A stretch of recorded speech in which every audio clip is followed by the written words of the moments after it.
Hey hello every one.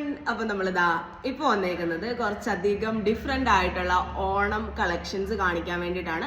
നമ്മളുടെ പക്കാ traditional ആയിട്ടുള്ള മാംഗോ മാല, മുല്ലമുട്ട് മാല, ഇതൊക്കെ നിങ്ങൾക്ക് എല്ലാവർക്കും ഒരുപാട് ഇഷ്ടമുള്ള ഐറ്റാണ് അല്ലേ. അപ്പൊ അതിന്റെ കുറെ അധികം വെറൈറ്റി കളക്ഷൻസ് നമുക്ക് വന്നിട്ടുണ്ട്. അപ്പം ഇത് ഇന്ന് വന്നേക്കുന്ന എല്ലാം ഗോൾഡ് പ്ലേറ്റഡ് ആയിട്ടുള്ള ഓണം കളക്ഷൻസ് ആണ്. ഫസ്റ്റ് വൺ വന്നിട്ട് മാംഗോയിൽ തന്നെ വന്നേക്കുന്ന കുറച്ച് ഡിഫറെന്റ് ആയിട്ടുള്ള ഒരു പാറ്റേൺ ആണ് ഇത് വന്നേക്കുന്നത്. ഇതിന്റെ സ്പെഷ്യാലിറ്റി എന്ന് പറയുന്നത് ഈ ഒരു മാംഗോ ഡിസൈനകത്ത് തന്നെ ഫ്ലവർ ഷേപ്പിലൊക്കെ വർക്ക്സ് ഒക്കെ വന്നിട്ട് ഈ ഒരു ടോപ്പ് ലെയറിൽ ഫുള്ളായിട്ട് നമുക്ക് സ്റ്റോൺ വർക്ക് വന്നേക്കുന്ന രീതിയിലുള്ള നല്ല എലഗന്റ് ആയിട്ടുള്ള ഒരു പീസാണ്. മാംഗോയുടെ തന്നെ കുറച്ചധികം വെറൈറ്റി പീസസ് നമുക്ക് അവൈലബിൾ ആണ്. ഇനി നമുക്ക് മുല്ലമുട്ടിന്റെ തന്നെ വേറെ ഒരു പാറ്റേൺ അവൈലബിൾ ഉള്ളത് ഇതും ടോപ്പിലെ ലെയറിൽ നമുക്ക് ഫുള്ളി സ്റ്റോൺ വർക്ക് പോയേക്കുന്ന ഐറ്റാണ്. ഇതും ഗോൾഡ് പ്ലേറ്റഡ് ആയിട്ടാണ് വന്നേക്കുന്നത്. ഇതെല്ലാം ട്രഡീഷണൽ കളക്ഷൻസ് ആണ്. ഇനി നിങ്ങൾക്ക് കാശാണ് വേണ്ടതെന്നുണ്ടെങ്കിൽ നമ്മളുടെ പക്ക ട്രഡീഷണൽ കാശുമാല വന്നിട്ടുണ്ട്. വിത്ത് ലക്ഷ്മി ഡിസൈൻ ആണ് വന്നേക്കുന്നത്. ഈ കോയിൻസിൽ ഫുള്ള് ലക്ഷ്മി ഡിസൈൻസ് വന്നിട്ടുള്ള ബ്യൂട്ടിഫുൾ ആയിട്ടുള്ളൊരു പീസാണ്.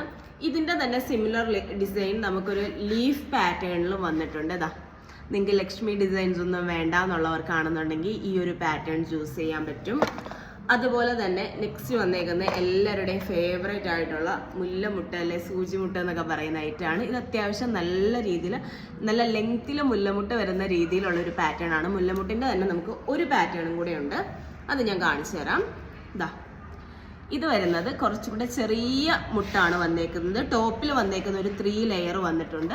ഇതിൽ മുകളിൽ ഒരു 2 ലെയർ ബീഡ് വർക്ക് വന്നിട്ട് ആ ഒരു മുല്ലമുട്ട് കുറച്ച് ഹൈലൈറ്റ് ചെയ്ത് കൊടുത്തേക്കാണ്.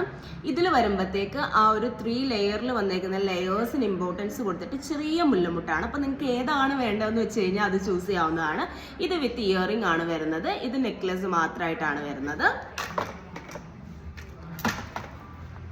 ഇനി നമുക്ക് അടുത്തത് വന്നേക്കുന്നത് മാംഗോ ആണ്. എല്ലാവരുടെയും ഫേവറേറ്റ് ആയിട്ടുള്ള ഒരു പീസാണ് ഇതെന്ന് പറയുന്നത്. ഇതും നമുക്ക് ഗോൾഡ് പ്ലേറ്റഡ് തന്നെയാണ് വന്നേക്കുന്നത്. ഞാൻ ഇന്ന് ഈ ഒരു വീഡിയോയിൽ കാണിക്കുന്ന ഐറ്റം ഫുള്ളി ഗോൾഡ് പ്ലേറ്റഡ് ആണ്. ഒരുപാട് സ്റ്റോൺ വർക്ക്സ് വരാത്ത പക്ക ട്രഡീഷണൽ ആയിട്ടുള്ള പീസസ് ആണ് കാണിക്കുന്നത്. ഇത് മുല്ലമുട്ടൻ്റെ തന്നെ വേറൊരു പാറ്റേൺ ആണ്. ഇത് നമ്മൾ പിച്ചിമുട്ടെന്ന് പറയും. ഇതിൻ്റെ താഴ്ഭാഗത്തായിട്ട് ആ ഒരു മുട്ടിൻ്റെ എൻഡിൽ ചെറിയൊരു പൂ പോലത്തെ ഡിസൈൻ കൊടുത്തിട്ടുണ്ട്. പിന്നെ കാശിൻ്റെ തന്നെ പാറ്റേണിൽ നമുക്ക് കുറച്ച് ലെയറും കൂടെ വന്നിട്ട് ഇയറിങ്സും കൂടെ സ്റ്റഡ് ഇയറിങ്ങും കൂടെ അറ്റാച്ച്ഡ് ആയിട്ട് വരുന്ന രീതിയിലുള്ള പീസസും അവൈലബിൾ ആണ്. ഈ ഒരു പാറ്റേൺസിൽ നമുക്ക് ഇത്രയും ഡിസൈൻസ് ആണ് അവൈലബിൾ ആയിട്ടുള്ളത്. അപ്പം ഈ ഒരു ഡിസൈനൊക്കെ എപ്പോഴും എവർ ട്രെൻഡിങ് ആയിട്ടുള്ള ഒരു ഐറ്റം ആണ്. നമുക്ക് ഒരിക്കലും ഇതിൻ്റെ ഈ ഒരു ട്രെൻഡ് മാറില്ല. നമുക്ക് കയ്യിൽ കീപ്പ് ചെയ്യുകയാണെങ്കിൽ എപ്പോഴും നമുക്ക് കീപ്പ് ചെയ്യാൻ പറ്റുന്ന ഒരു പക്ക ട്രഡീഷണൽ പീസ് തന്നെയാണ്. അപ്പോൾ എന്തായാലും ആരും ഇത് മിസ് ചെയ്യരുത്. നമുക്ക് ഈ ഒരു ഓണത്തിന് നിങ്ങൾക്ക് ഒരുപാട് മാക്സിമം വെറൈറ്റി കളക്ഷൻസ് നമ്മൾ കൊണ്ടുവന്നിട്ടുണ്ട്. അപ്പോൾ ഈ ഒരു കളക്ഷൻസ് എല്ലാം നിങ്ങൾക്ക് എല്ലാവർക്കും ഇഷ്ടമായി കാണുമെന്ന് വിചാരിക്കുന്നു. നമുക്ക് പുതിയൊരു വീഡിയോ ആയിട്ട് കാണാം. ബൈ.